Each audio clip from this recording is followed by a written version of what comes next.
Sri Dharampal, a great Gandhian, was born on the 19th of February 1922 in Kandhla, Muzaffarnagar of western Uttar Pradesh. In 1940s, he left his BSc Physics the halfway to join Quit India movement and worked with several great freedom fighters. Just after India's independence, he involved himself with rehabilitation of refugees from Pakistan. During this process, he discovered how communities can reorganize themselves when there is no interference from the state. He co-founded the Indian Cooperative Union (ICU) in February 1948. The same year, he started his travel to Israel. En route, during his stay in Britain, he enrolled himself as an occasional student at the London School of Economics. Actually, he was supposed to go to Israel. He was interested in understanding the kibbutzim system, and because of the partial closure of the Suez Canal, he couldn't sail directly to Israel. He had to go via Britain. And there he wanted to find out what was happening in post-war, post-Second War England, and was participating in some rural workshops that were there. As chance would have it, he met Phyllis, my mother-to-be, and was very impressed by her, and then they married soon after. And this was because they both shared a sort of humanistic, communitarian vision. In the next few years, he was moving between India and England and was actively involved in various research and social activities. During this period, he was elected as the General Secretary of Association of Voluntary Agencies for Rural Development, AVAD, with Jaya Prakash Narayan as chairman.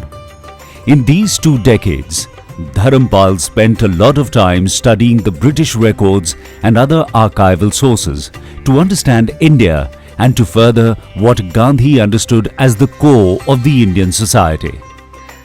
Due to his historical contributions, which have revolutionized our understanding of the cultural, social, political, and scientific and technological achievements of India at the eve of the British conquest. I think for that he is best known.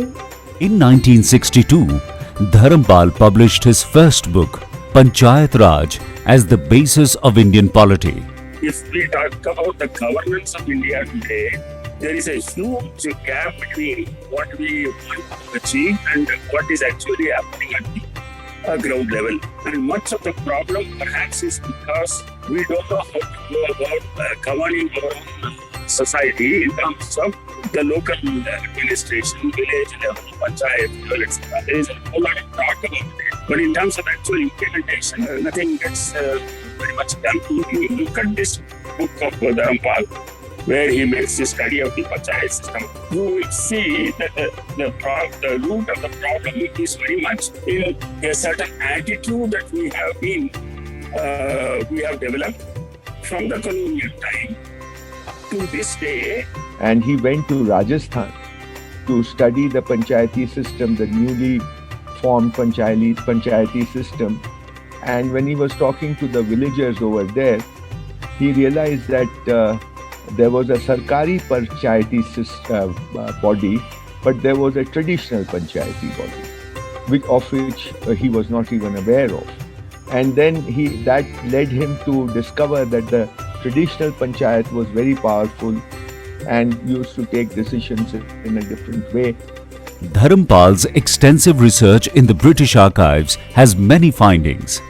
It was in 1971 his second book, Civil Disobedience and Indian Tradition, was published. Normally people say that this disobedience movement, non-cooperation was influenced, Gandhi was influenced by Thoreau, Ruskin, Tolstoy and other Western thinkers. But Dharampal's research shows that Gandhi derived his inspiration from Hindu traditions. So he digs deeper into 1680s record, where he shows that in Madras Pattinam there was a time where people showed passive resistance, where they closed down everything and all the transactions are closed. And he also traces another incident where the colonizers levy house and shop tax in 1810 and 1811. It starts from Bengal, it spreads to Benares and then to Patna and to Murshidabad and many other places, where suddenly people stop working. They stop all kinds of transactions. All the shops are closed and everything will come to standstill till the house tax levied by the British are taken back, are withdrawn. Dharampal was instrumental in setting up patriotic and people-oriented science and technology (PPST) movement from Chennai, which led to the exploration of Indian science and technology. His book Indian Science and Technology in the 18th Century also got published in 1973. When everybody in India, we thought there is nothing happened in the Indian continent in the 18th and 19th century. Dharmapal went to British archives and he compiled all this information in the form of a book. In this book, he talks about inoculation, which was existing in India prior to Edward Jenner's vaccination in England. And he talks about observatories, he talks about Indian algebra, geometry, astronomy, and he talks about agriculture and irrigation techniques. He talks about the manufacture of ice and paper. So basically, a person can get a lot of information about Indian contribution in the field of science and technology that happened in the 18th and 19th century. Now, why Dharmapal is relevant today, why we have to read his book today in the 21st century, is because now we are talking about national curriculum framework, we are talking about new education policy. All these years we have read the textbooks, the material pertaining to science and technology which were written by colonizers, which were written by British, Englishmen. At least now we have to read Indian science, we have to read Indian history about technology. So Dharmapal's book probably becomes a basis on which we have to write our new textbooks in the 21st century. Dharampal's 3-decade-long study, his collection of books and the materials converged as his best-known book, The Beautiful Tree, Indigenous Indian Education in the 18th Century, which got published in 1983. One of his monumental contributions for which Dharampalji is known is through his extraordinary work called Beautiful Tree. This book looks at various debates and survey reports that has happened in the British period through the documents that they have collected about Indian education system. This book actually demolishes the myth that India has denied education to large section of the society. Many lower class, lower caste communities have been deprived of education. Some completely goes to toss with the data that was presented in the 19th century through various British records. And unfortunately, today we have forgotten this work and to rethink about how do we shape our education system. And this work, Beautiful Tree, was a product of Gandhi's claim during the Round Table Conference in England, wherein he said that British destroyed this beautiful tree of education system in India in order to prove it. After the death of Gandhi, after India's independence, now he came up with a series of documents which are part of the British observations in India. Dharampal was the only Gandhian who worked on what India is and how Indian culture functions. His most significant work, Bharatiya Chitta Manaskal, got published in the year 1993. How Indian mind works, because this was a question which always stayed with him, that what is it in the Indian mind which looks very simple or looks a little chaotic or looks not up to the mark according to the modern standards, and yet he had to marvel at the ingenuity of the Indian people. And he always felt that there was a misalignment between the way Indian people work, the way Indian people think, the way they behave, and the modern system in which they are forced to live. I think Bharatiya Chitmanaskar was a culmination of his understanding, which got developed slowly while he was doing his research and his own observation of the Indian people. Dharampal was one of the very few great scholars who really took Mahatma Gandhi seriously. After the demolition of Babari structure, Dharampal visualized how the events related to Ayodhya would bring in new politics to India. Some of his positions were uncomfortable to a lot of scholars. Unfortunately, our academic world and public debate seem to have forgotten him today. On this occasion of his birth centenary, it is time for us to remember him, bring him back to the center of discussion. Remembering Dharampal ji is remembering Gandhi ji and remembering, celebrating our culture. Dedicated to instilling self-respect and self-confidence. It has been endeavoring to remind the present generation of the noble values which have been the bedrock of society through centuries. Literature, education, and social service have been the thrust areas of our activities.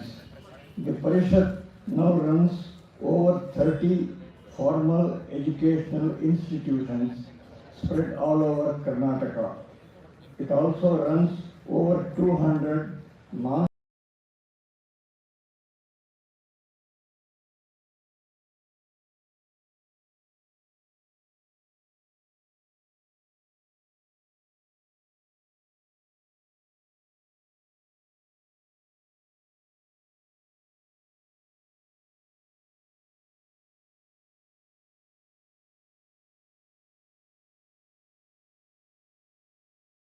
My respectful and most cordial greetings to the eminent and most distinguished persons on the dais.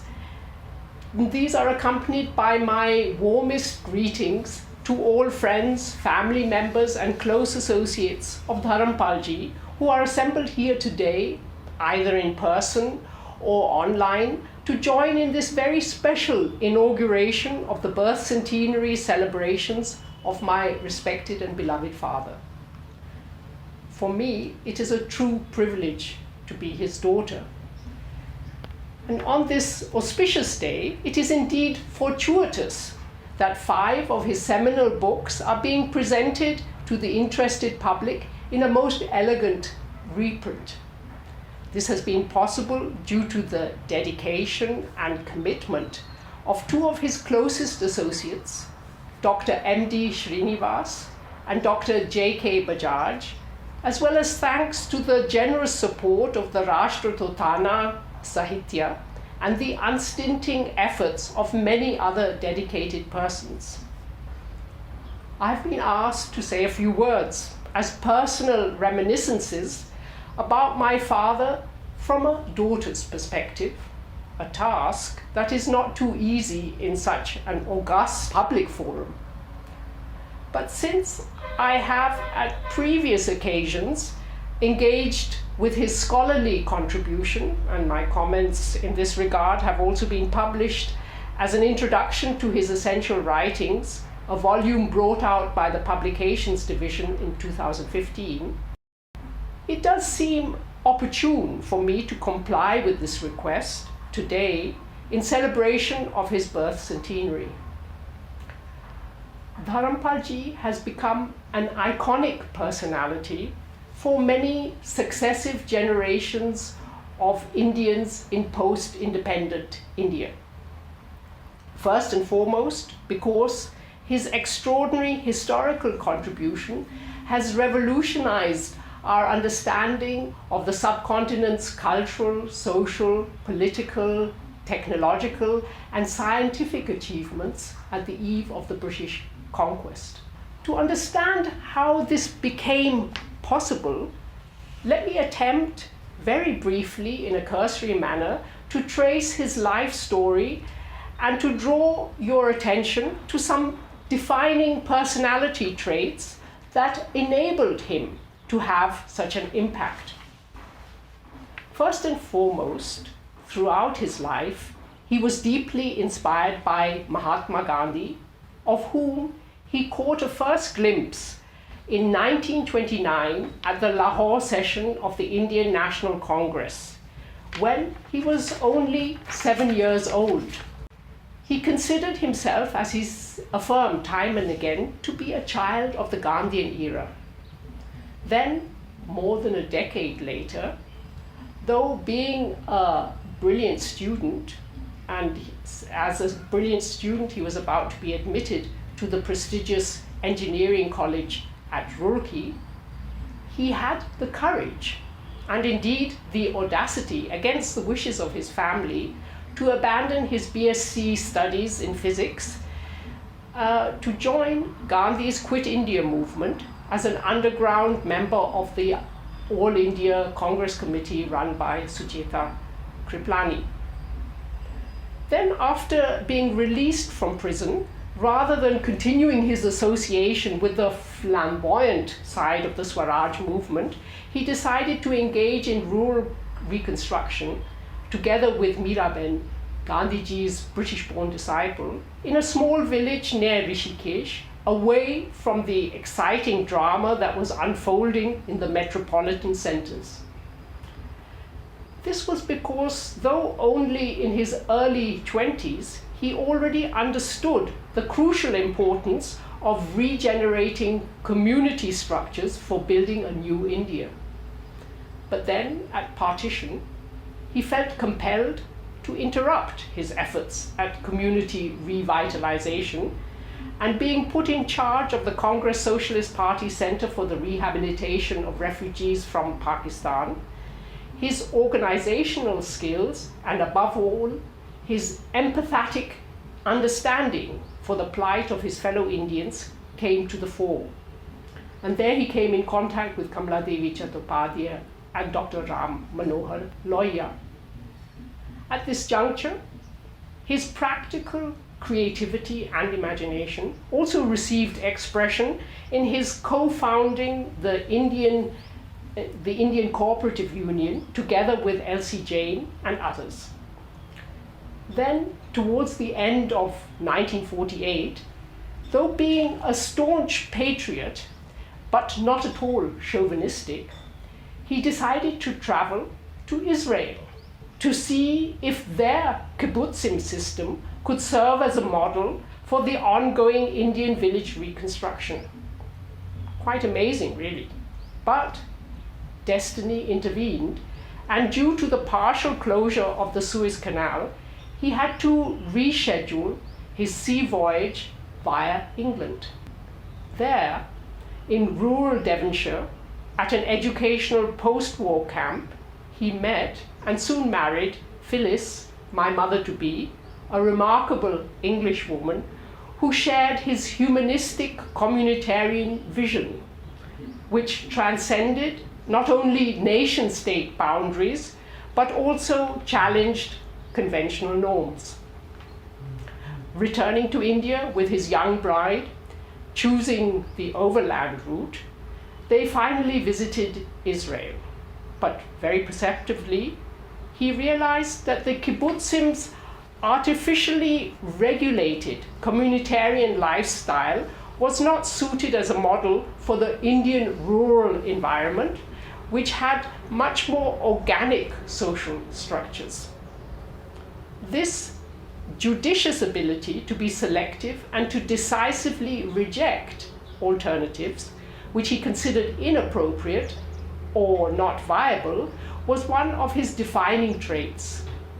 And a few years later, he made a similar decision regarding the emerging rural community of Bapu Gram near Rishikesh, Miraben's idealistic project, from which he distanced himself, for he considered the newly established community to be an artificial creation.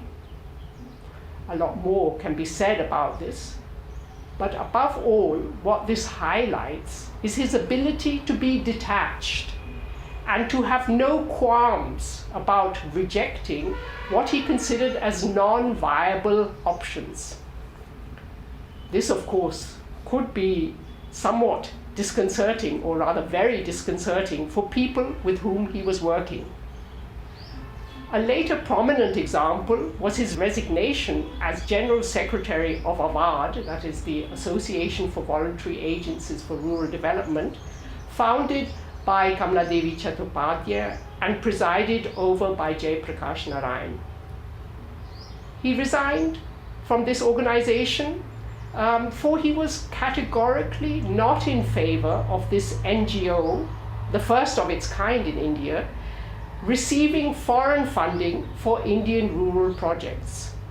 This was a principled stand, having dire consequences for the family's sustenance, but his deep convictions overrode any pecuniary considerations.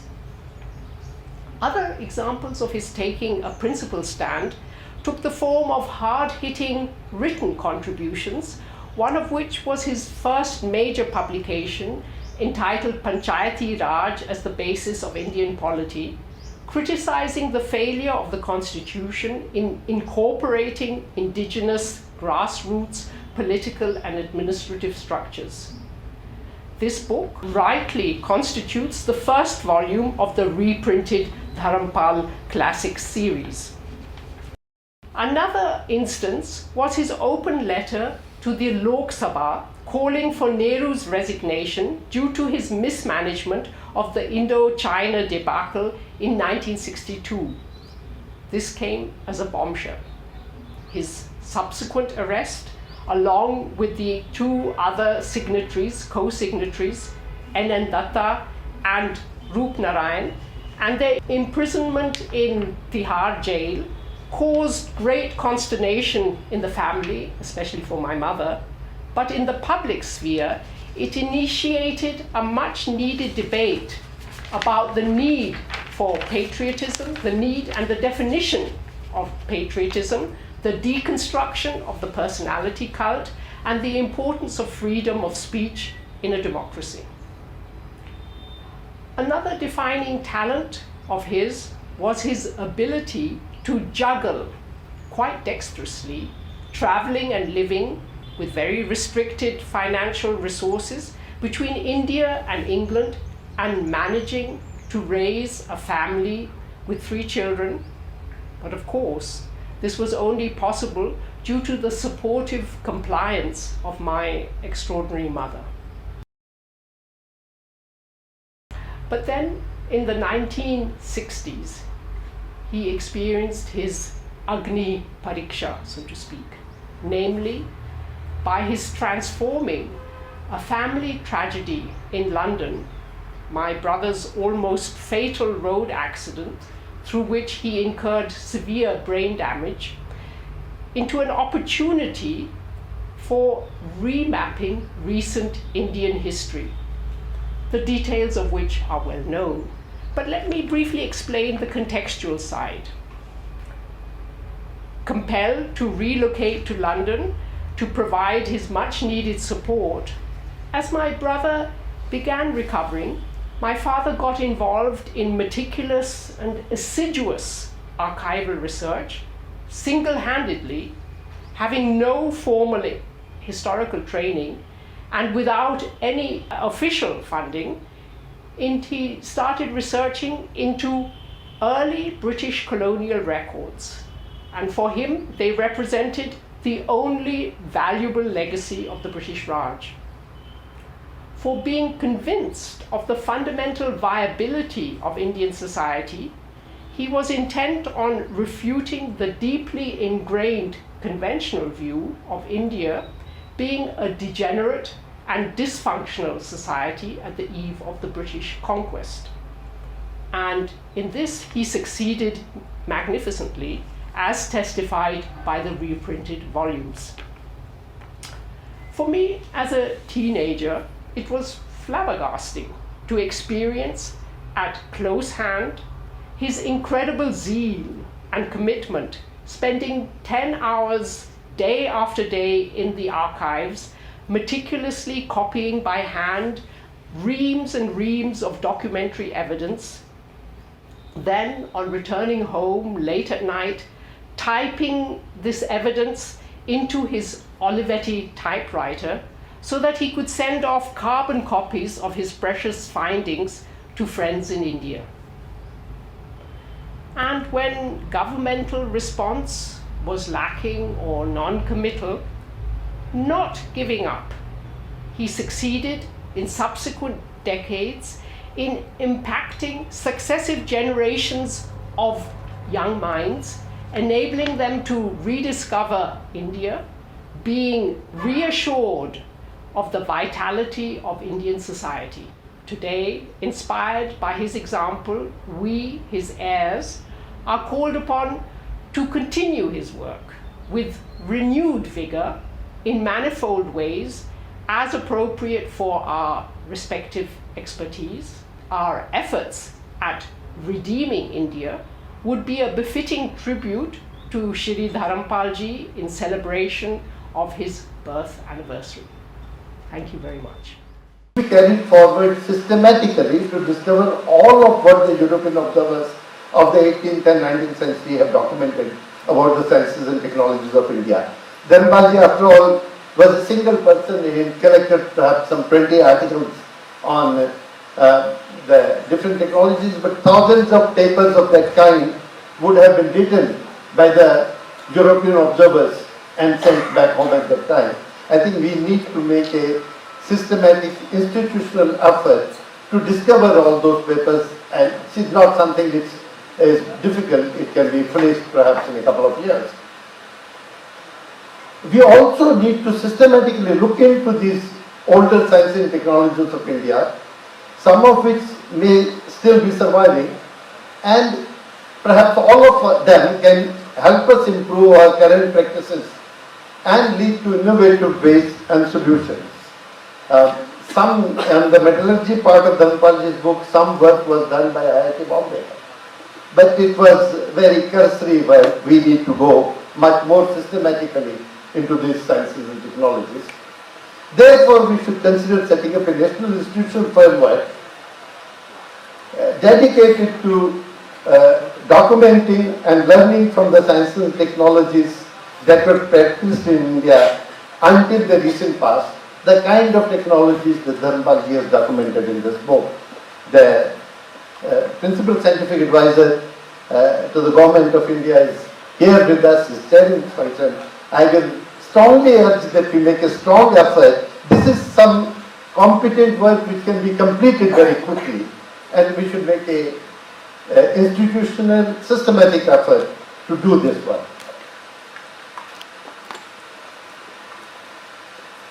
Beautiful Tree is this third book based on his archival work, and this is perhaps the best known. This is largely documentation of a survey of indigenous education that Thomas Munro carried out in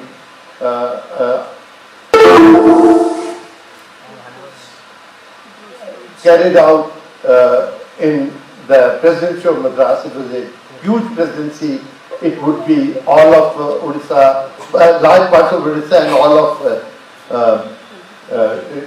Andhra Pradesh and Telangana, and large parts of Karnataka, in addition to what is now Tamil Nadu.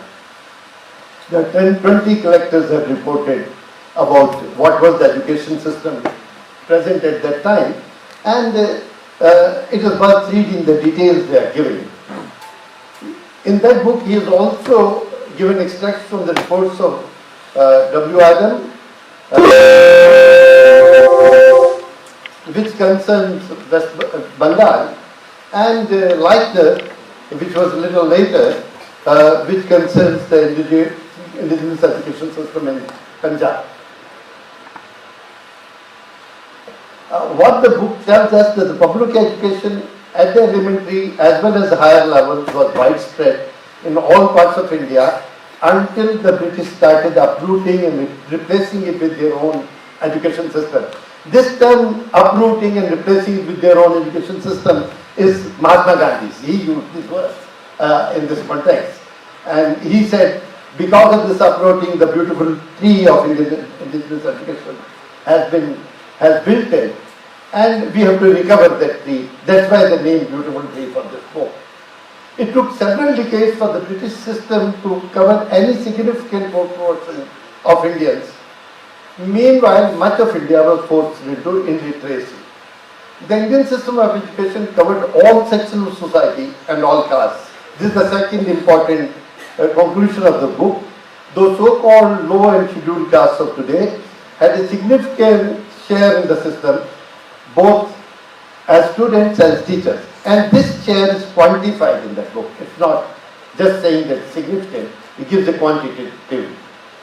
Elementary education in India used simple and inexpensive methods to make the children proficient in literacy and numeracy, and provide them with the tools of communication and calculation specific to their occupations and trades in which they were to be employed. This is very important. Actually, the first two parts of this book, they are important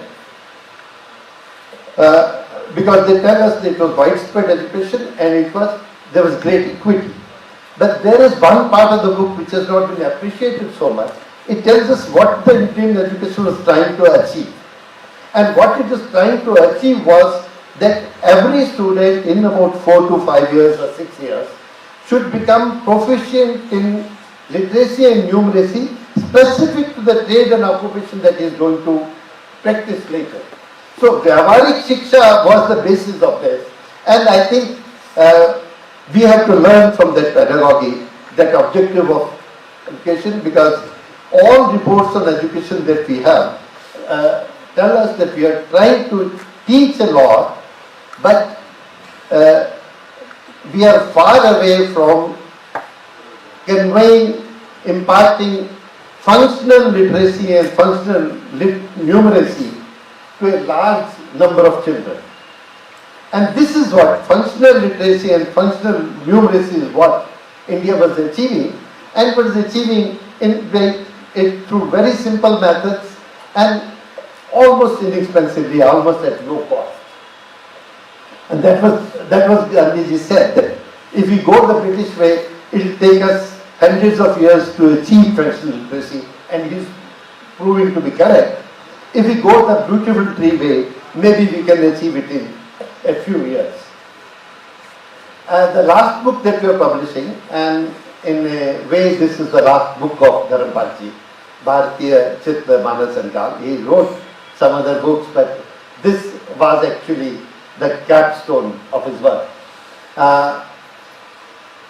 After completing his archival explorations and publishing his major books based on that evidence, Dharampalji began to feel that his corpus presented only the physical arrangements and structures of India, but had nothing to say about the Indian mind and consciousness in which these diverse arrangements were anchored. These are his own words, more or less. And that's when he decided to explore Bharatiya Chitra Manas and Kal. And there he presents a simple understanding of what the Indian sense of time and what Indian consciousness is about.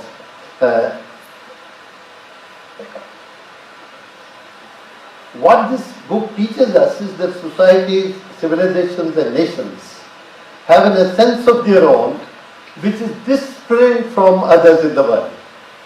Man in every civilization has a special seeking and a special genius. And every civilization has its own preferred ways and methods of fulfilling its seekings and manifesting its genius.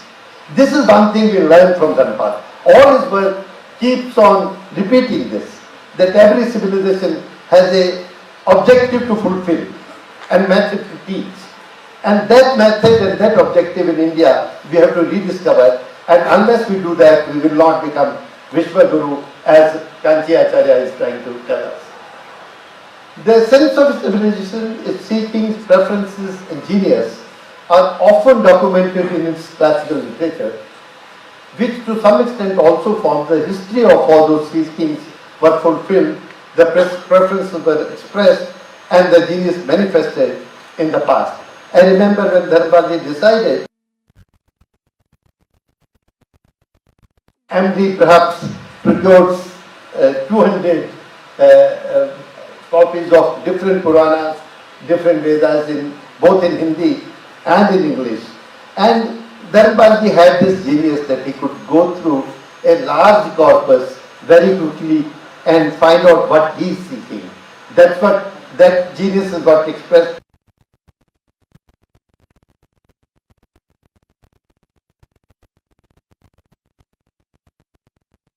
Regenerate herself in the modern world, and for her to express her genius and manifest her destiny, it's important to know what the specific seekings and preferences of the Indian people are.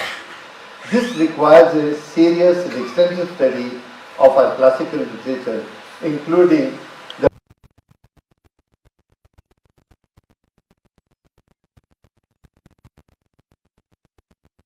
and regenerate our classical learning. This task is urgent. Our public institutions and polity have to be reoriented so that they become instruments for the expression of Indian genius and Indian ways of doing things. This is the main lesson of Dharmapalji's work, and this he repeated very strongly in Bharatiya Chitta-Manas and Kal.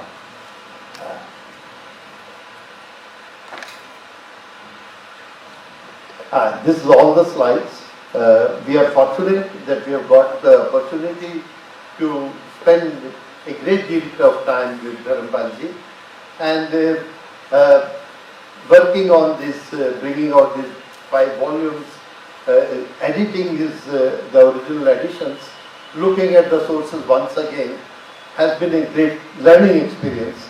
We are really blessed that we have been allowed this opportunity. And we hope that in the next 1 year, which is the centennial year of Dharmapalji, we will be similarly blessed to be able to look at the rest of his corpus and perhaps bring out another 5 volumes, and we can meet again on the 19th February of 2022 when we can meet again.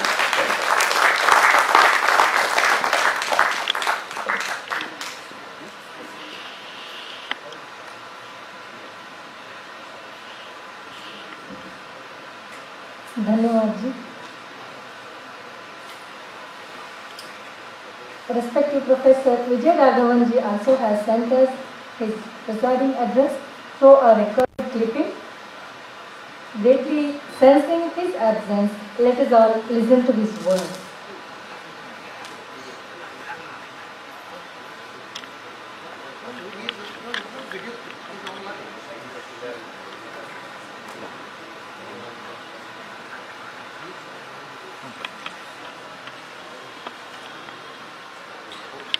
He's online. He's online. He's online. You lost him? No, he's here. Yeah. He's online. Yeah. Sir, you can start.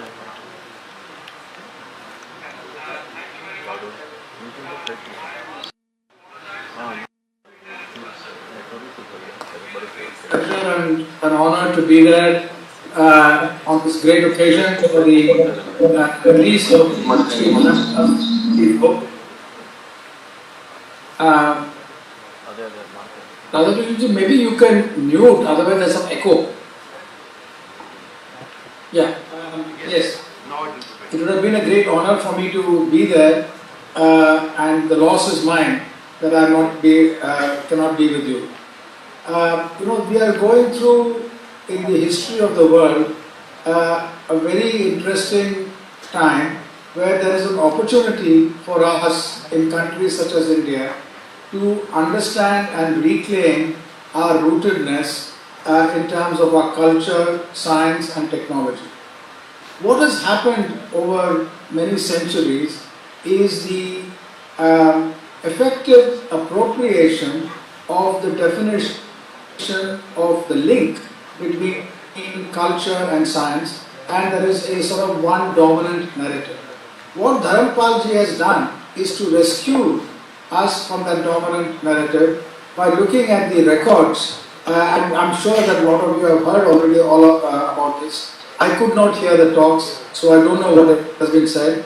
So I will assume that all the obvious things have been said, which is about how, by looking at how there was a rootedness of our people, not only with our culture, not only with practices, but with forward-looking science and technology.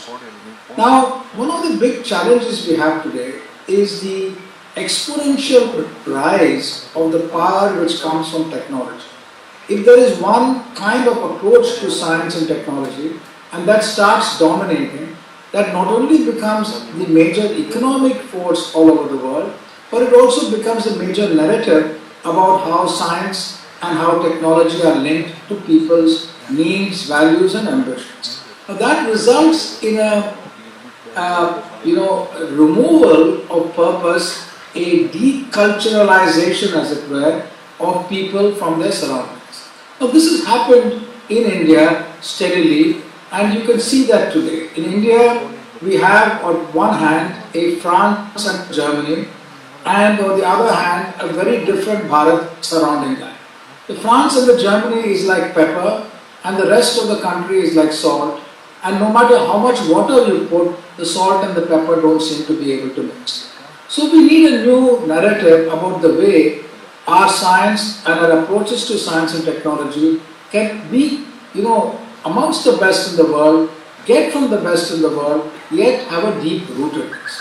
Now that rootedness cannot come by the ways we have taken forward science and technology so far. Our route to science and technology has been to build institutions and have in those institutions train people who can understand and execute the latest in what is the dominant science and technology in the world. Now this has the consequence that all of us, like I am speaking now, have to speak in the language of the dominant narrative. And therefore you have a situation where you have extraordinary expertise without connectedness. And those who have the connectedness are not talking to this expertise. So somehow this needs to be changed. Now there are two ways to change this, and I think both are very valuable. And I will say those and end so that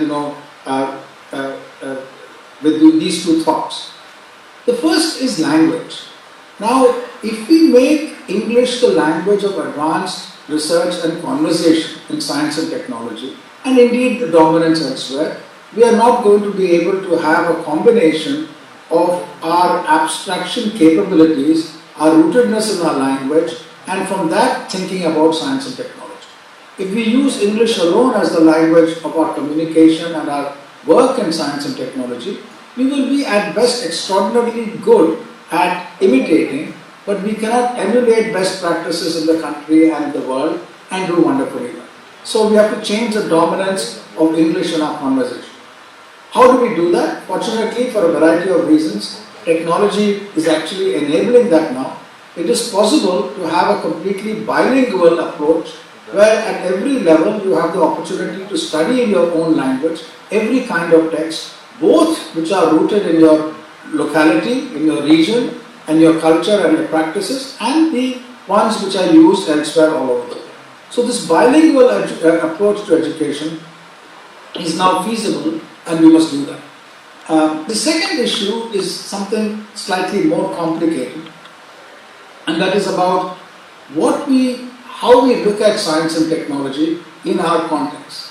If we look at science and technology as something which we have to implement by getting the best tools from the West, then we are doing multiple wrong things, and I'm sure that conversation also would have been had here.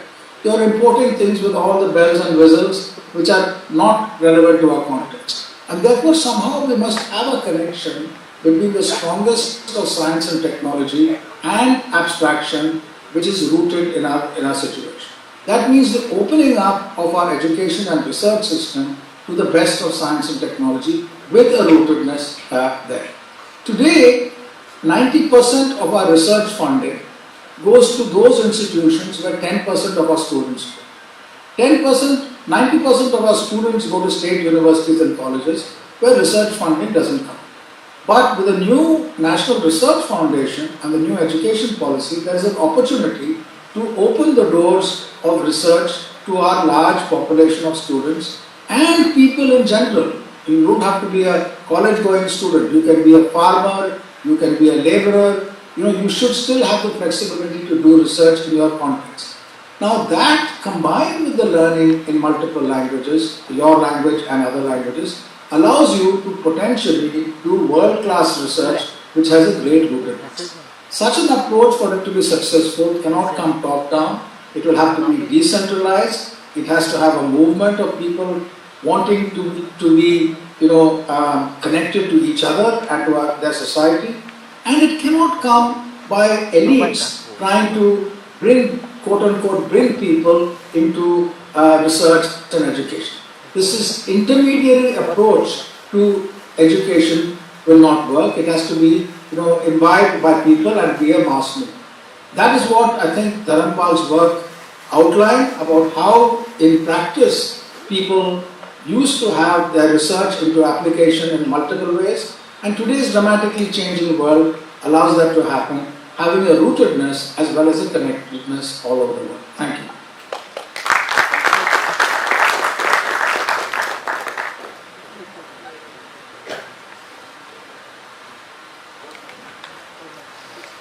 Thank you, Padmi, for referring Professor Vijay Raghavanji's words as recorded one, whereas he was very much online with all of us with his profound speech.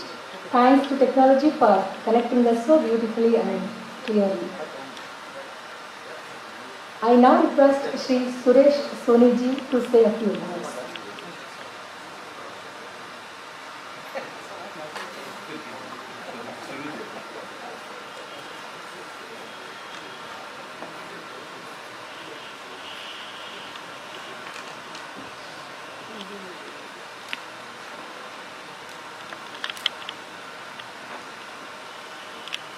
Dharmpal जी की जन्म शताब्दी के शुभारंभ के अवसर पर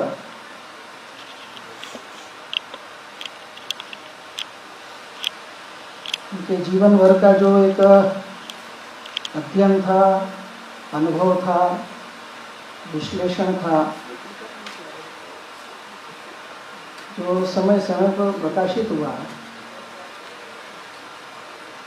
उसे जन्म शताब्दी के शुभारंभ के समय पुनः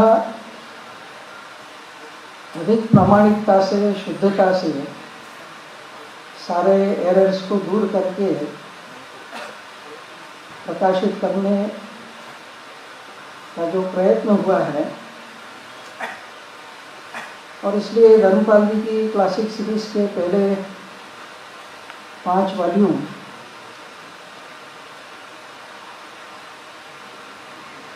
इस लोकार्पण के अवसर पर मंच पर उपस्थित राष्ट्रोत्थान साहित्य और सेंटर फॉर पॉलिसी के आदरणीय MP Kumar ji, SR Ramaswamy, Jitendra Bajaj, MP Srinivas, और इस अवसर उपस्थित इस हाल में और वर्चुअल माध्यम से जुड़े हुए सभी आदरणीय बहनों तथा भाइयों,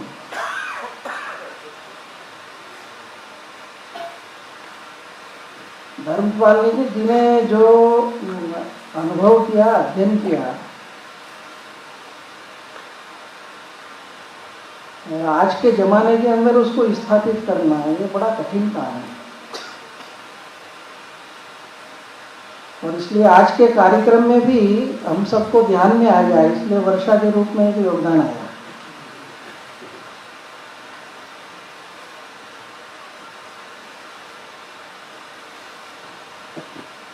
इसकी प्रासंगिकता क्या है, इसकी दृष्टि से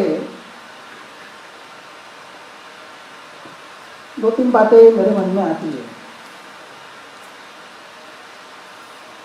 रामकृष्ण मिशन के स्वामी घनानंद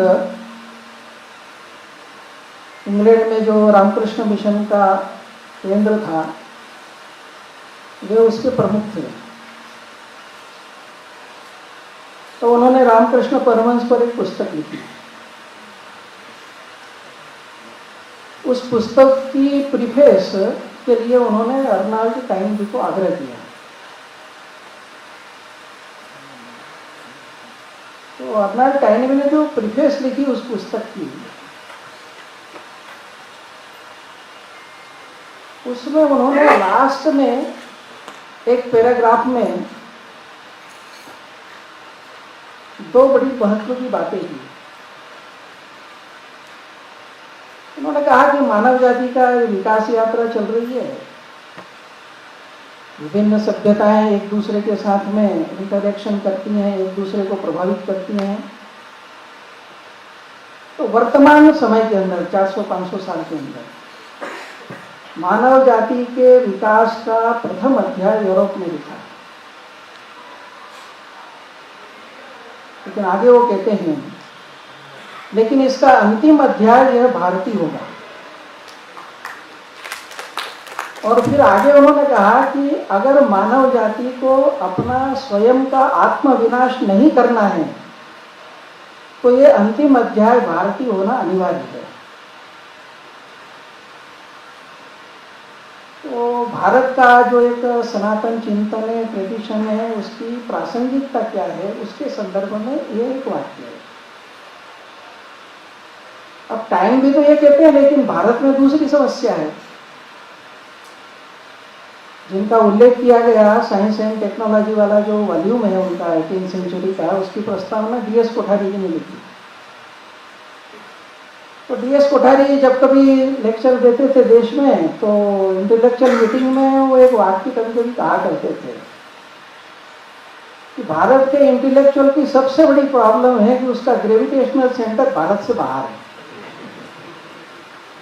और हम सब जानते हैं कि ग्रेविटेशनल सेंटर में जो रहोगे वैसे ही आप बोलोगे, वैसे ही आपके सिद्धांत होंगे, वैसे ही आपके एनालिसिस होंगे, वैसे ही आपके वैल्यूज होंगे।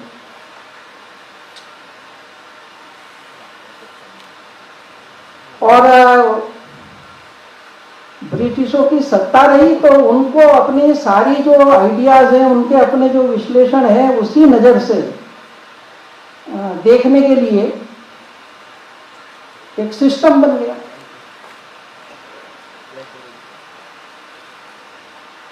और इसलिए धर्मपाल जी बार बार कहा करते थे, लोग जब मिलते हैं तो देशभक्ति के कारण स्वाभाविक सभी कहते हैं कि भारत को बनाना है, भारत को महान बनाना है। तो धर्मपाल जी कहते थे कि आप भारत बाद में बनाना, पहले भारत समझ लीजिए भारत क्या है, नहीं तो जो आप समझते हैं वो भारत बना देंगे। अब ये जो तीनों घटनाएं हैं, इसके अंदर ये आज के जो प्रकाशन है, इनकी प्रासंगिकता जो है वो छिपी हुई है। धर्मपाल जी के संदर्भ में काफी विस्तार से गीता जी ने वीडियो में हमने देखा है। एक शायद लगता है कि मिशन लेकर आए थे, एक साधक का जीवन जिया, 22 में पैदा हुए, 40 में खादी का स्वीकार किया, तो जीवन भर स्वीकार किया। फिर गांधी जी के संपर्क में आए, 42 के मूवमेंट में रहे, गिरफ्तार हुए, मीराबेन के साथ रहे, तो भारतीय ग्रामीण जीवन का उनको अनुभव आया। फिर 48 में लोहिया जी और अन्य नेताओं के साथ में संपर्क आया। आगे चलकर रामस्वरूप जी, सीताराम गोयल, कितने ही ऐसे चिंतकों के साथ संपर्क आया, और जिनमें से इन सारे धर्मपाल जी के साहित्य का उद्गम हुआ कि जो पढ़ाया जा रहा है, बताया जा रहा है, वह अलग है। और ब्रिटिश जब आए और उन्होंने जो देखा है और कहा है वो अलग है। उसमें से वो रिकॉर्ड्स के अध्ययन में गए। जब पंचायत आयोग के उसमें वे प्रमुख बने, और जैसा उल्लेख आया था कि राजस्थान की एक पंचायत में एक जगह सुना उन्होंने कि जो सरकारी पंचायत में निर्णय हुआ है वो उसका कह नहीं सकते क्रियान्वयन हुआ कि नहीं, लेकिन हमारी पंचायत में जो तय हुआ है वो लागू होगा। ये हमारी पंचायत क्या है। और थोड़ा गहराई में जाने के बाद उनको लगा कि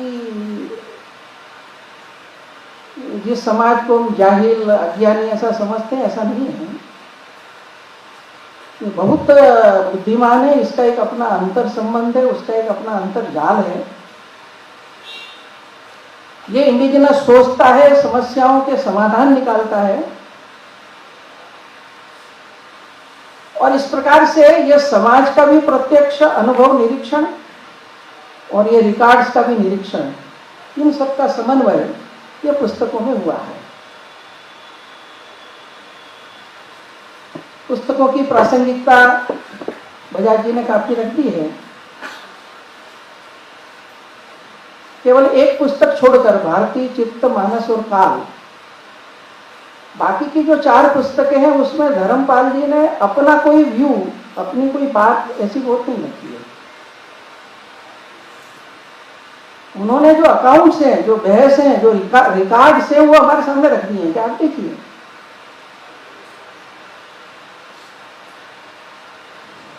और वह जब हम देखते हैं तो एक सुखद आश्चर्य होता है, गौरव भी होता है और दुख भी होता है कि आजादी के इतने वर्षों बाद भी अभी भी हमारा भौतिक जगत या हमारा सारा तंत्र जो है एक बिल्कुल ही विपरीत धारणाओं को लेकर चल रहा है।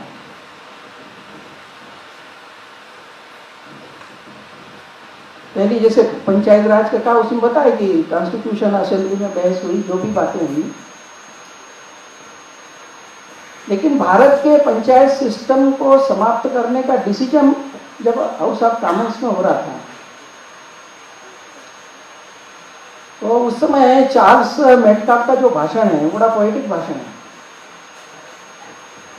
वो कहता है कि भाई इस सिस्टम को आप समाप्त मत करिए।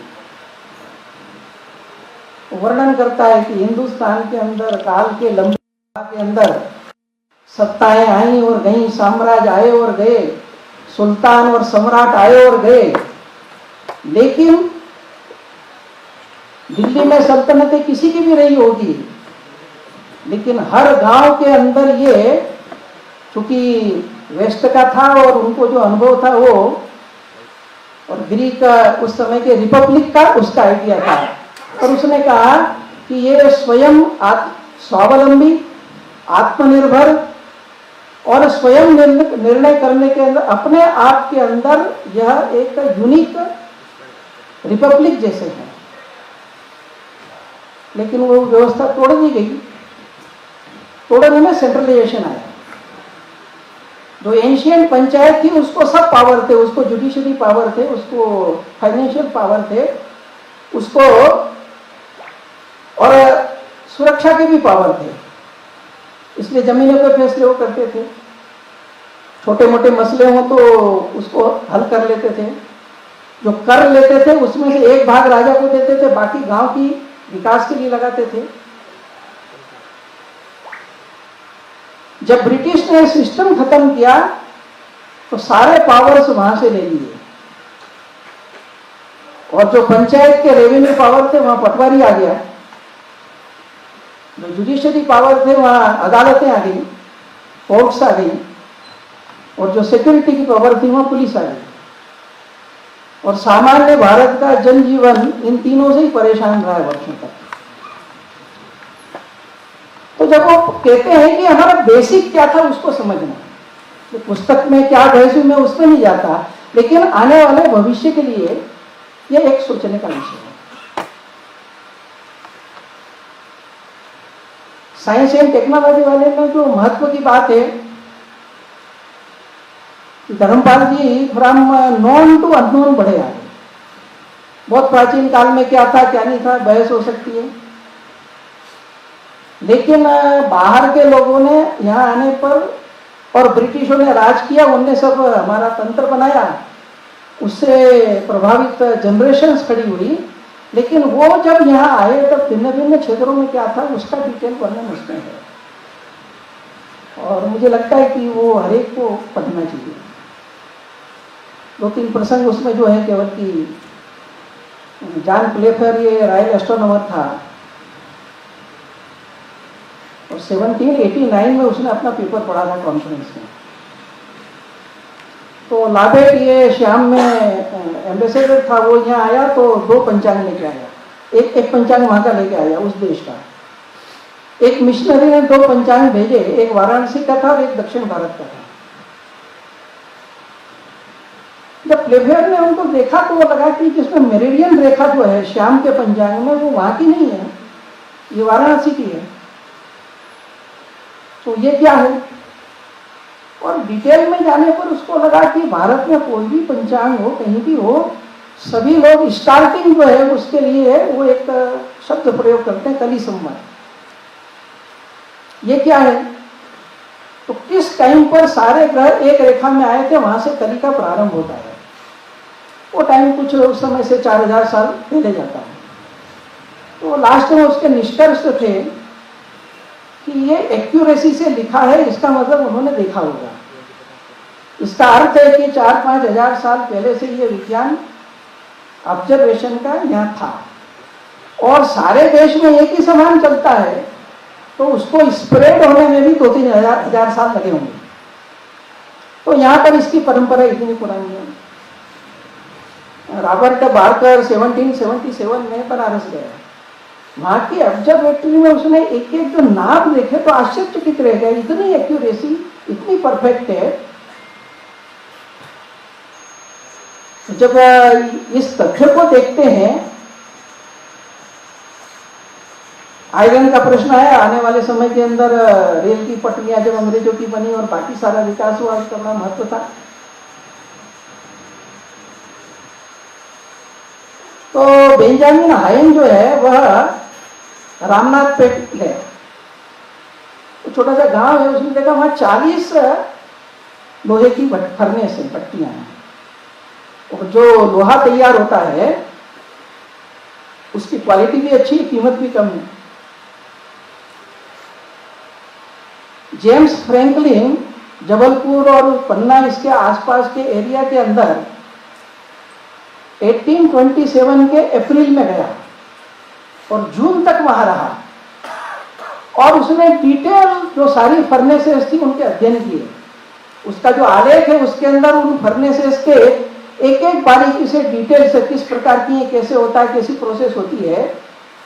और उसने देखा कि इस काल के अंदर 223 टन, इंग्लिश टन समझा, उतना लोहा तैयार हुआ। और वो कहता है कि ये जो लोहा है उस जमाने में यूरोप के अंदर स्वीडन का लोहा सबसे ज्यादा अच्छा माना जाता था। वो कहता है ये लोहा उससे भी अच्छा है लेकिन उससे सस्ता है, कीमत में भी कम है।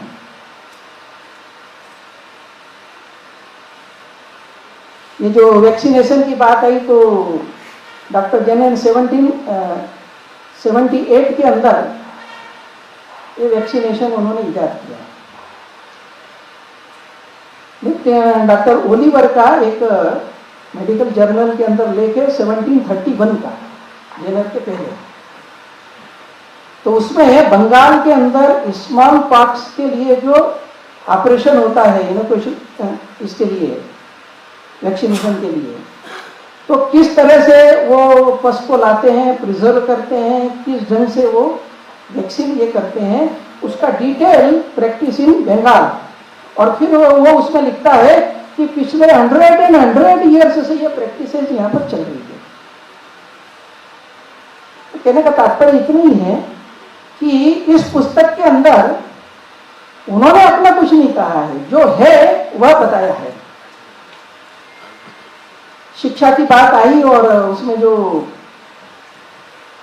ब्यूटीफुल ट्री नाम, तो चूंकि महात्मा गांधी का जो चैथम हाउस में भाषण हुआ 1931 के अंदर, और उसमें उन्होंने कहा कि भारत की शिक्षा का वृक्ष जिसकी जड़ें सारे देश में फैली हुई थी, उसे देखने के लिए अंग्रेजों ने उसकी मिट्टी को हटाया और जड़ों को देखा और फिर खुला छोड़ दिया ताकि ये समाप्त हो जाए। तो धीरे धीरे उन्होंने कहा एक ब्यूटीफुल ट्री ये पेरिश हो गया। यद्यपि जब ब्यूटीफुल ट्री पढ़ेंगे तो उसके अंदर बहुत एडवांस शास्त्र ये आदि नहीं आए, लेकिन उसमें जो कॉमन प्राइमरी और मिडिल का ये जो सामान्य शिक्षण देश भर के अंदर है उसको हम देखते हैं तो विशेषता ध्यान में आती है और बहुत सी मिथ टूटती है। एक बना दिया गया कि भारत में उच्च वर्ग को ही शिक्षण था। अब वो तो मुर्नो ने, लाइटनर ने या स्मिथ ने, जो कलेक्टरों ने रिपोर्ट दे दी है, और उन्होंने उनका जैसा स्वभाव था तो बाइफरकेट किया है, तो जातियों में किया है, छात्रों के बारे में भी और टीचर्स के बारे में भी। ब्राह्मण, क्षत्रिय, वैश्य, शूद्र तो किए ही हैं, पर इसके अलावा जितनी जातियां होती, कुम्हार है, सुनार है, लोहार है, मोची है, वो भी हैं। और वो लिस्ट देखते हैं तो आश्चर्य लगता है कि सब शिक्षक हैं उसमें, सब तरह के। और वो कहते हैं कि जो भी बच्चा जिसका जो ट्रेडिशनल बिजनेस है, वो जब पढ़ता है तो पढ़ाई के अंदर क्या है उसकी जानकारी भी है, उसके लिए इक्विपमेंट बनाना है तो उसका भी उसको कला है, उस काम को करने के अंदर वो कुशल हो जाए, और उसके पढ़ाई के कालखंड के अंदर वो अपना जीवन खुद चला सकता है, ऐसी सामर्थ्य उसके अंदर आ जाए। ये सिस्टम हर जगह पर है।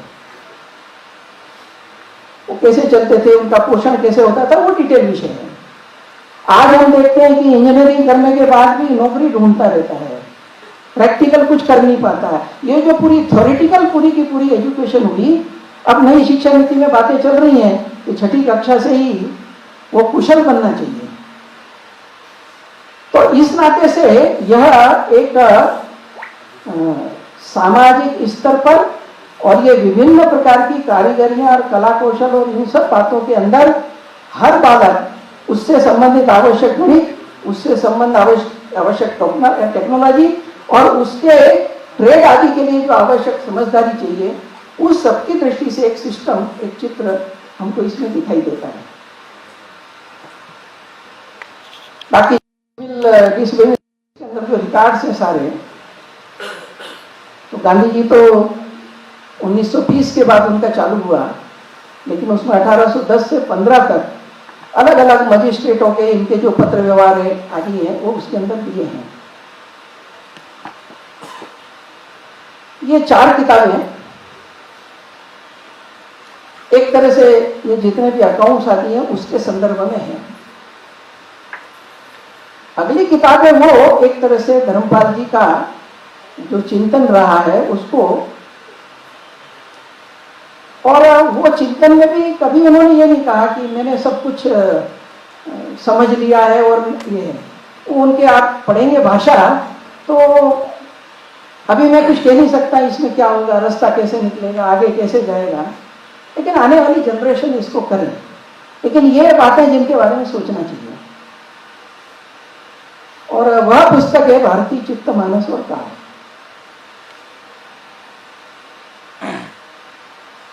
उस पुस्तक में जाता तो मूलतः जो एक बेसिक बात है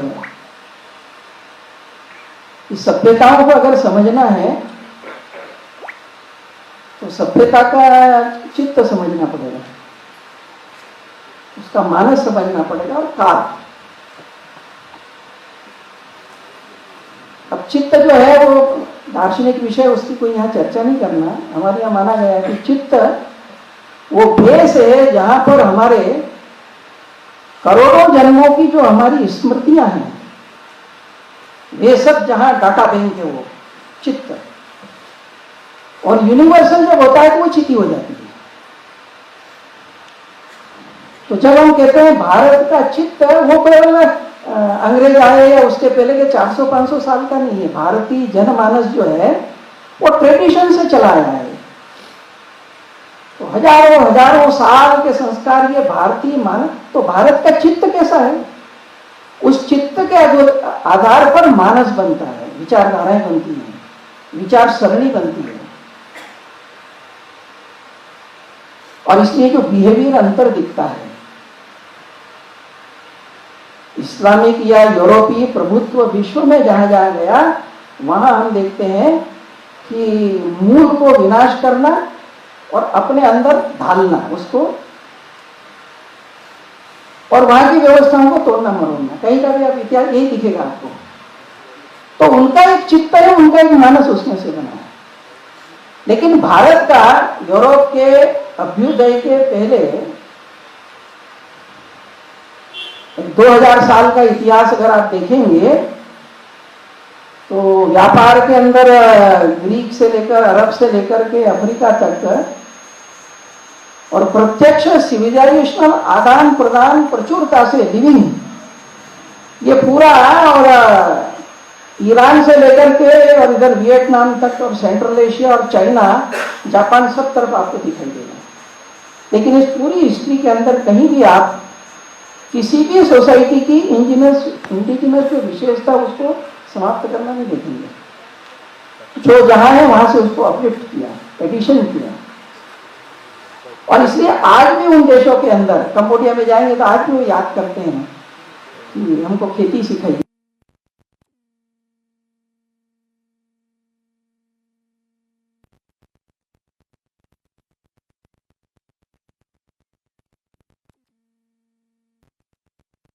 भारत का सामान्य समाज उस चित्त और भाव के आधार पर चलता है।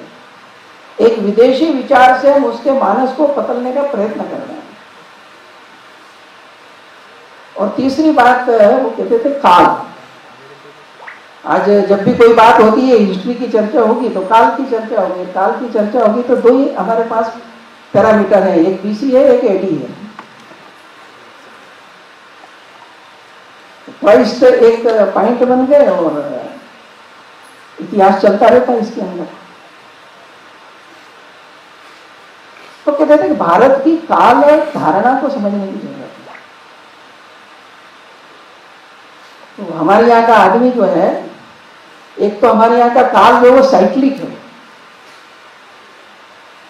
और साइक्लिक होने से अप एंड डाउन आते हैं। कभी कभी किसी के मन में आ सकता है कि एक से एक ऐसे कलात्मक मंदिर, दुर्ग, नगर बनाने वाले समाज ने म्यूजियम क्यों नहीं बनाए? म्यूजियम इसलिए नहीं बने कि म्यूजियम मुर्दाओं के बनते हैं जो समाप्त हो गए, जीवन में वे ही नहीं, तो क्या करें, आने वाली जनरेशन देखे कि ऐसा रहेगा। इसलिए रोम की सभ्यता समाप्त हो गई, तो रोम की यज्ञ वेदियां, रोम के मंदिर हमको आज म्यूजियम में दिखते हैं, रोम में नहीं दिखते हैं जीवन में। लेकिन हमारे पूर्वजों ने कहा कि अप एंड डाउन, विनाश और नया निर्माण चलता रहता है। एक मंदिर ध्वस्त होगा, फिर एक नया बन जाएगा। साइक्लिक है, जीवंत है। इसलिए कहते हैं कि भारत की संस्कृति अनब्रोकन है। ये हमारी काल की धारणा है। और दूसरा, अगर आदमी विचार करता है वो युग के रूप में करता है। जो प्लेफेयर ने कहा, भारत के भिन्न भिन्न पंचांगे, भिन्न भिन्न भाषाएं, भिन्न भिन्न प्रांतों में, लेकिन सब एक पॉइंट मानते हैं, कली संवत। तो अब उस जो सभ्यताओं के भी आते हैं उनको भी उन्होंने कलियुग, द्वापर, त्रेता, सतयुग, इसमें एक उन्होंने गूंथा। और इसलिए भारतीय समाज टूटा नहीं कभी। बुरी से बुरी अवस्था के अंदर गांव का सामान्य अनपढ़ व्यक्ति भी एक वाक्य बोलता है, कभी राज्य बहुत खराब रहता है, एक ही बात बोलता है, अरे भाई चिंता मत करो, राजा रावण जैसे लोग नहीं रहे तो ये क्या रहने वाले हैं, वो भी कल को जाएंगे। ये जो कहीं ना कहीं ब्रेक नहीं होने देता है, उसको टूटने नहीं देता है, ये एक उसका वैशिष्ट्य है। और इसलिए उन्होंने कहा कि उसको हम समझें। लोगों को कभी कभी लगता है कि सरलीकरण करना चाहिए। आजकल जो सारा हमारा विषय चलता है कि सिंप्लीफिकेशन होना चाहिए। हम ये भूल जाते हैं कि सिंप्लीफिकेशन के अंदर करते करते यूनिफॉर्मिटी आएगी और क्वालिटी डाउन होगी। कोई भी कला, कोई भी कलाकृति, उसकी जो एक विशेषता है अलग अलग, वो तो डाइवर्सिटी के अंदर ही फ्लरिश होगी। लेकिन डाइवर्सिटी होते हुए भी उसको कैसे बांधना, वो संभव है।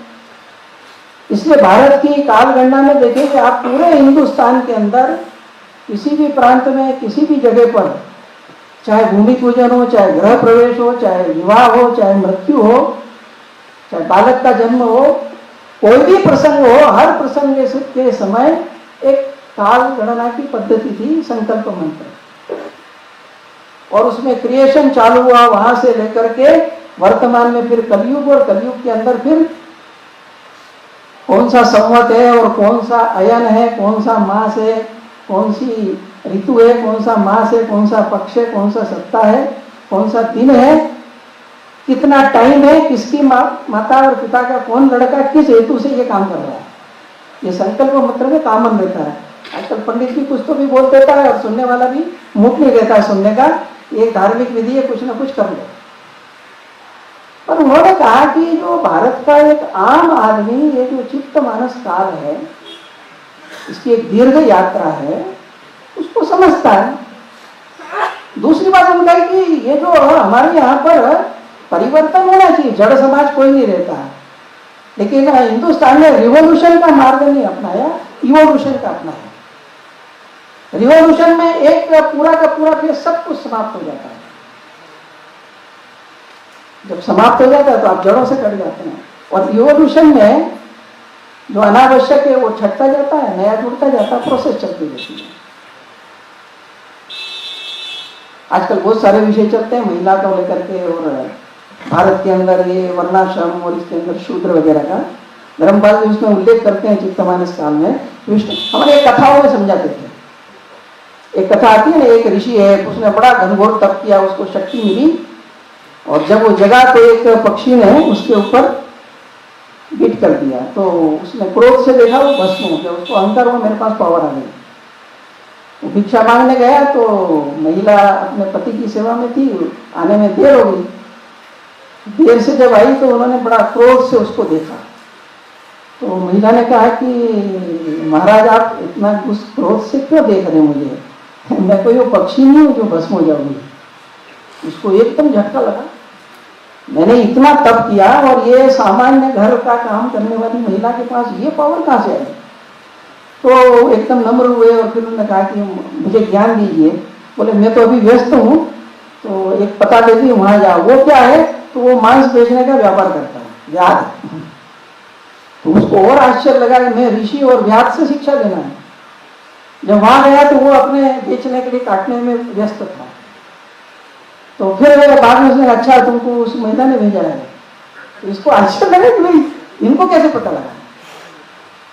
फिर अंत में निष्कर्ष क्या निकालते हैं कि बड़ा जब तब तपस्या करके आप जो परिणाम प्राप्त करते, अपनी ड्यूटी को अच्छी कुशलता पूर्वक एकाग्रता से अच्छे भाव से आप करते हैं, तो आपके अंदर वही सामर्थ्य आती है। एक और प्रसंग का उल्लेख उस समय करते हैं कि कलयुग आने वाला है, तो महर्षि व्यास नदी के किनारे जाते हैं और हाथ उठाकर कहते हैं कि कलयुग तुम बहुत महान हो, महिलाएं तुम बहुत महान हो, और शूद्र तुम बहुत महान हो। तो शिष्य कहते हैं कि आपको क्या हो गया, ये कलयुग का गुणगान कर रहे हैं आप और इसका। तो उन्होंने कहा देखो द्वापर वगैरह के अंदर बहुत मेहनत करना पड़ती थी, बड़े शास्त्र अध्ययन करो, बड़ी ये करो, तब जाकर के सिद्धि मिलती थी। ये कलयुग ऐसा है जिसमें अल्प प्रयत्न से भी मनुष्य जो है वो सिद्धि प्राप्त करेगा। और आने वाला समय जो है ये महिलाओं का और शूद्रों का रहने वाला है। तो काल का प्रवाह चलता रहता, अप एंड डाउन चलते रहते हैं। अब हमको कथाएं लगती हैं, लेकिन उनका कहना था कि सामाजिक अंतर संबंध, सामाजिक विकास, तो भारतीय चित्तमानस काल में समझता हूँ कि उनका एक फ्यूचरिस्टिक एक ग्रंथ है। अब देर तो चूंकि बहुत हो चुकी है, तो ज्यादा उसमें न जाते हुए आगे करनी कुछ बातें हैं जिनके संदर्भ में विचार करना चाहिए। एक तो चीजें सिविलाइजेशनल जो डिफेक्ट समाज में आ गया उसके बारे में धर्मपाल जी कहते हैं बड़ी महत्व दी थी। और उन्होंने कहा कि पिछले 1000 साल के अंदर इस्लाम और यूरोप दोनों के आक्रमण भारत में हुए। भारतीय समाज पॉलिटिकली तो लड़ता रहा उनके साथ, लेकिन इस्लाम क्या है और यूरोप क्या है इसको फिलोसॉफिकली और इंटेलेक्चुअली समझने का कोई प्रयत्न नहीं हुआ, कोई इस पर बहस नहीं हुई, कोई डिस्कोर्स नहीं हुआ। और उसके कारण से उसके जो रिजल्ट है वो जब तक हम उनको नहीं समझेंगे तब तक रेमेडी नहीं होगी। अपने पूर्व प्रधानमंत्री चंद्रशेखर जब कभी धर्मपाल जी से मिलते थे, कोई भी विषय कुछ निकलता था, कोई प्रॉब्लम, कोई इशू, तो धर्मपाल जी कहते थे पिछले 200 वर्षों में ऐसा चालू करते थे वो, जैसा पुराणों में चलता है एकदा नवी शारण्य। तो चंद्रशेखर जी ने एक दिन कहा कि धर्मपाल जी मैं कोई सा भी मॉडर्न इशू या प्रश्न लाता हूँ तो आप पहला काम ये करते हैं कि 200 साल, ये क्या है। तो धर्मपाल जी ने कहा कि जब तक ये 200 साल आप नहीं समझोगे तब तक भारत की वर्तमान की बीमारी नहीं समझोगे। और इसलिए उनका एक आग्रह था कि इस पर एक रिग्रेसल करना चाहिए। उन्होंने कुछ उसके आइडिया दिए, जैसे हमारे यहाँ सारा रूल ऑफ लॉ चलता है, तो ये इंग्लैंड से आया जुडिशरी सिस्टम। इंग्लैंड का क्या था, तो ओरिजिनल लोग तो दूसरे रहते थे। 1000 साल पहले नॉर्मन लोग आए, वाइकिंग लूटे और उन्हें कब्जा कर लिया। तब उनकी पॉपुलेशन कुछ 1000 थी नॉर्मन्स की, और ये लाखों थे इंडिजिनस। तो इंडिजिनस लोगों की सारी जो जमीन है, जंगल है, मिनरल्स हैं, ये सारा का सारा स्टेट कैप्चर कर, इसके लिए उन्होंने कानून बनाए, लॉ बनाए, और फिर कहा कि ये हम रूल ऑफ लॉ का शुभारंभ कर रहे हैं। दूसरे की चीज पर कब्जा करने की प्रोसेस, इसमें से रूल ऑफ लॉ का जन्म हुआ, और वो ट्रेंड उनका बना रहा। जहां भी गए, जिस भी देश में गए, अमेरिका आदि में तो रेडीनेस को जड़ मिल के खत्म कर दिया। भारत जैसी अगर मानो एक पुरानी सभ्यता और बड़ी जनसंख्या, और जहाँ विनाश करना संभव नहीं था, दुनिया भी थोड़ी बदल रही थी, तो वहाँ सारी व्यवस्थाओं को समाप्त कर देना, चाहे कृषि की हो, उद्योग की हो, वस्त्र की हो, शिक्षा की हो, हर प्रकार की चीजों को खत्म करके उनको पूर्णतया निःशत्व कर देना, उसकी एक पूरी की। और ये केवल ऐसा नहीं है, ये क्रोनोलॉजिकली अगर हम देखेंगे तो सिस्टमेटिकली कैसे हुआ उसका आज समय नहीं है, लेकिन ये एक विचार करने का विषय है। और इसलिए कहते थे कि यूरोप का जो स्वभाव है कि समाप्त करना या अपने अनुरूप उसको ढालना या तोड़ना या मरोड़ना, इसको समझना पड़ेगा, अपने को भी समझना पड़ेगा। और हम भी जब हमारा भी विचार करेंगे तो इसमें काल सुसंगत क्या है, इसका भी विचार करना पड़ेगा। इस पर आज विचार करने की आवश्यकता है। 2-3-4 बातें, एक तो उनके स्वप्न थे। मुझे लगता है कि यहाँ सभी सुधीजन बैठे हैं, मुझे पता है कि कहीं वाइस चांसलर और बाकी लोग भी बैठे हैं। कुछ बातों का विचार करें। एक उनके मन में था कि एक ऐसा संस्थान बने जहां पर सभी भाषाओं के जानकार हैं, क्योंकि एक प्रेजेंट जितना भी हमारा सोशियोलॉजी, इकोनॉमिक्स, पॉलिटिकल साइंस, जो भी हमारा सिलेबस या अध्ययन है, वो सब का बेस जो है वो प्लेटो अरस्तु से लेकर यही है, यूरोपीय है। और उन्होंने जो कुछ विश्लेषण किया यहाँ की व्यवस्थाओं के बारे में, उससे आज का इंटेलेक्चुअल जगत परिचित है। पर उनका कहना था कि जो जैसे अंग्रेजों के रिकॉर्ड्स को पढ़ने के बाद भारत की 18वीं सदी की वास्तविकता का चित्र एक सामने आया, तो ऐसे रिकॉर्ड्स अन्य भाषाओं में भी हैं। और इसलिए उनकी इच्छा थी कि ये जो संपूर्ण क्षेत्र, सेंट्रल एशिया, चाइना, जापान और साउथ ईस्ट एशिया से लेकर के इधर ईरान आदि तक, ये सब की दृष्टि से इन देशों की भाषाओं में जो रिकॉर्ड्स हैं, जो ग्रंथ हैं, उन सबका एक अध्ययन करते हुए भारत का क्या अंतर संबंध था, वो भारत के बारे में कैसा सोचते थे, उसका एक चित्र उभर के आना चाहिए। और इसलिए पर्शियन, मंदारिन, जापानी, खमेर, इधर अपन देखेंगे तो प्राकृत है, पाली है, तो ये सभी भाषाओं के अच्छे स्कॉलर्स खड़े हों और इन सब देशों के अंदर जो सारे रिकॉर्ड्स हैं, जो साहित्य संपदा है, उसका अध्ययन करके उसमें से फिर भारत आज से 2-2,500 साल पहले क्या था, किस तरह से जीता था, किस तरह से हमारे पड़ोसियों के साथ में संबंध थे, बिहेव थे, क्या नियम थे, वो चित्र उभर के आएगा। ये ब्रिटिश काल का जो उन्होंने लिखा, उस समय उनकी ये भी इच्छा थी कि अगर मुझे पोर्तुगीज और डच अगर आती तो मैं गोवा और इधर पांडिचेरी की इधर, क्योंकि इनका प्रभुत्व रहा, तो उनके भी रिकॉर्ड्स देखकर वो लोग क्या कहते थे वो भी शायद मैं देख पाता। तो एक मुझे लगता है कि बृहद कार्य आने वाले समय के अंदर इन सभी भाषाओं के अंदर देश के सामूहिक प्रयत्न, कुछ ऐसे स्कॉलर्स खड़े होकर आने वाले समय में एक वास्तविक भारत का चित्र आए, उसका एक विचार करने की आवश्यकता लगती है। दूसरी बात है जो कहा कि धर्मपाल जी ने जो सारे डॉक्यूमेंट्स इकट्ठे किए, तो जितना डॉक्यूमेंट्स का भंडार है उसका 1% भी इकट्ठा हुआ होगा कि नहीं, ये प्रश्न है। और जितना उन्होंने इकट्ठा किया उसका कितना परसेंट ये 5 वॉल्यूम अभी और 4-5 वॉल्यूम और आगे निकलेंगे तो वो पब्लिश हो गया। तो स्वयं धर्मपाल जी ने जो ये ब्रिटिश रिकॉर्ड्स इकट्ठे किए थे उसमें भी बहुत बड़ा भाग है जिसको एक्सप्लोर करने की आवश्यकता है एक कार्य में। और ये एक अच्छी बात है कि धर्मपाल जी के जीवन में रहते हुए भी उनके पास जितने रिकॉर्ड्स थे उसकी फोटो फिल्म जो है वो उन्होंने सेंटर फॉर पॉलिसी को दे दी। तो आज की तारीख में धर्मपाल जी के समग्र उस ट्रेजर को और सुरक्षित करने का उन्होंने जो काम किया उसके लिए उनका साधुवाद भी है।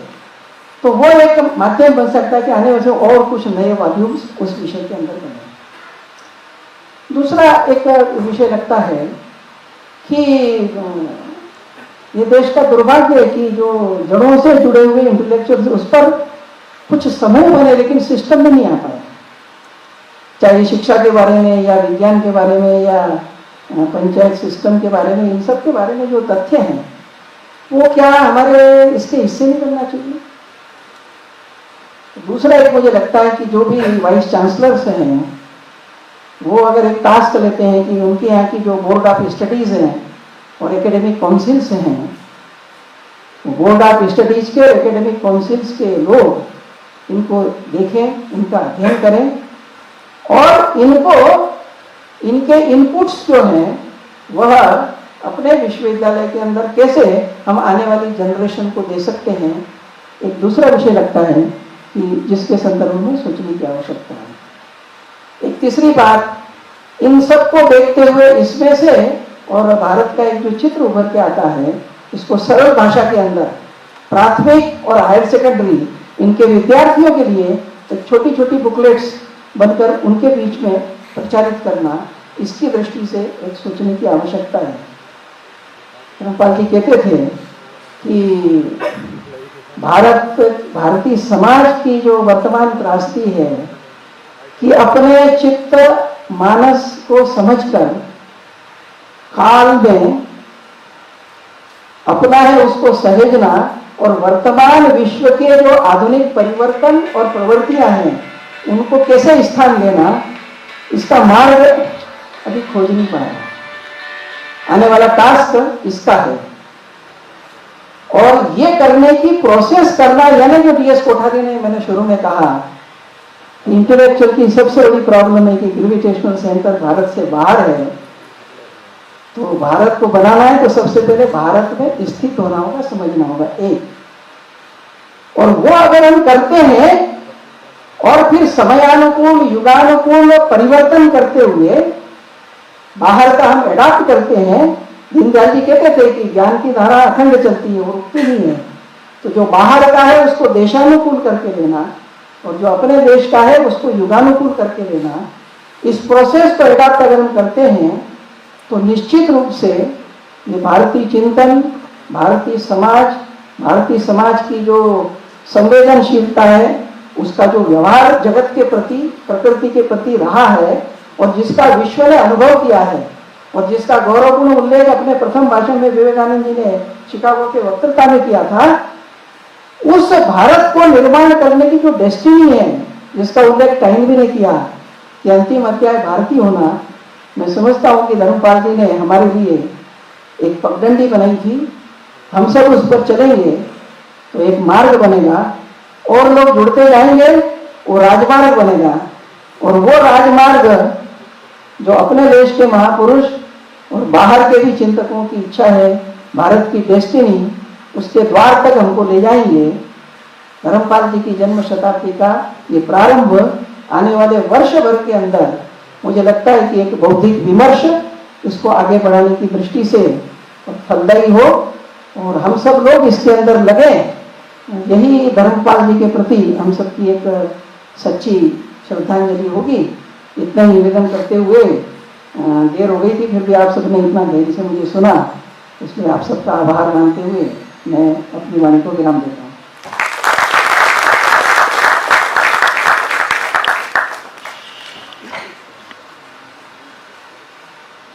धन्यवाद सोनी जी।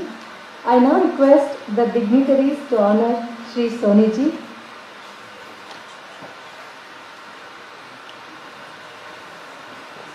ಚೇಂಜ್ ಮಾಡಕ್ಕೆ ಇದು ಬರೋಣ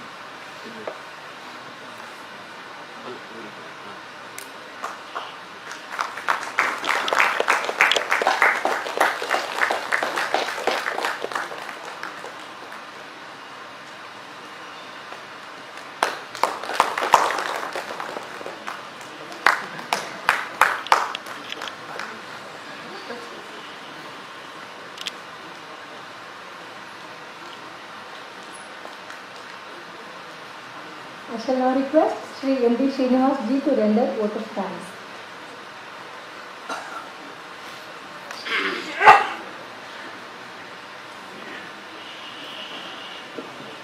I offer my pranams to Kanti Acharya, who was kind enough to bless this function, and we find that it has gone on wonderfully well. Writing these, editing these 5 volumes of Dharampalji, my colleague Bajaj and I have felt greatly exhilarated rereading these books very, very carefully, and it has been a great experience to relive our times with Dharampalji through his books, and we are really grateful to him to have left this great corpus from which we have a lot to learn. I am very grateful to Manya Suresh Soni ji for coming all the way and releasing these books today. He has been urging us to do this task for almost a decade, and it has been our fault that we had been delaying it on various counts. But anyway, we are indeed happy that we have come up to the point of the centenary of Dharampalji and gotten these 5 volumes out, and we are indeed grateful to him for not leaving us from staying away from this task. And we do intend to go through the large corpus. Incidentally, the entire archival material, a large part of it that Dharampalji hand wrote and typed, is not only with us, but we have also put it in our website as accessible to people in www.cpsindia.org, so people can take a look at it directly also. And so during the course of this year, few more volumes we do hope to bring up. We are very grateful to Professor Vijay Raghavan who have joined this function from Delhi. We were indeed hoping that he will be able to make it, but due to his enormous responsibilities during the time of COVID with the various vaccination and issues, he could not be present here with us. But we are very happy that he has been able to. Many people in Indian Institute of Science and other technical institutes in 1970s had looked at the scientific this Indian Science and Technology book and the corpus of material that they had collected, and they were very impressed. And we were very happy to see that Professor Vijay Raghavan is indeed suggesting ways in which we could carry forward this kind of a work. And it does really need a very serious institutional framework that we should develop for doing it. There are both these documents and the large corpus of indigenous knowledge which is available in the form of works. And both these have to be put together, but not just put together, but studied, understood. And as regards technology, really there is no way unless we go to these eyewitness accounts, be it of our own people or of the European and British observers who have put these archival documents.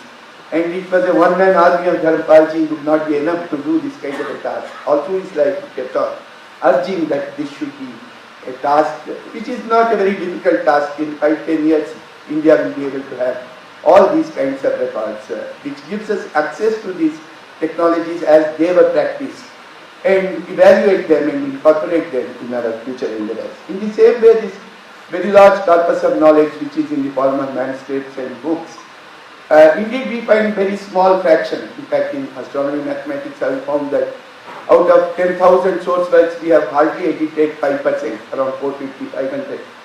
And even of them only about 80-90 have been studied for their technical content.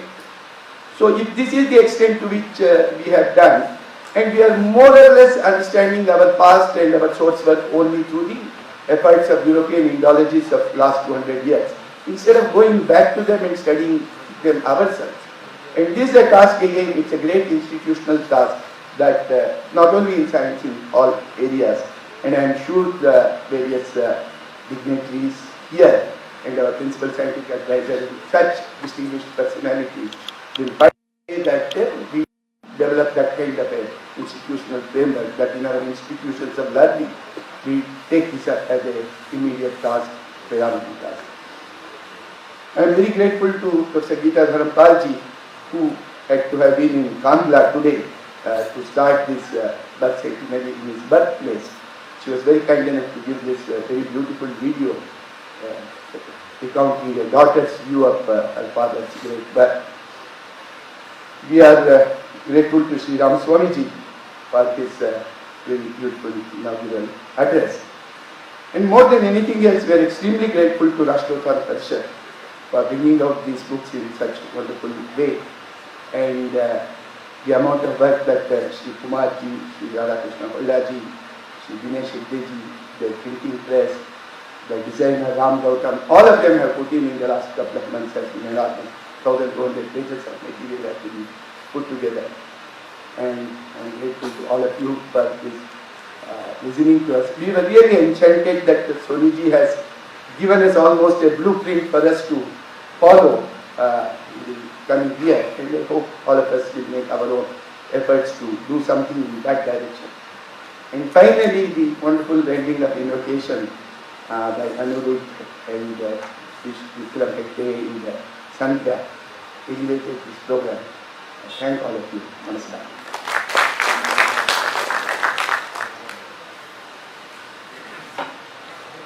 Pranamas to one and all of you who have come here and made this Lokarpana event a great success. Thank you. Dhanyavada. The books are kept outside for display. Those who are interested can look at them and buy them. Namaskar.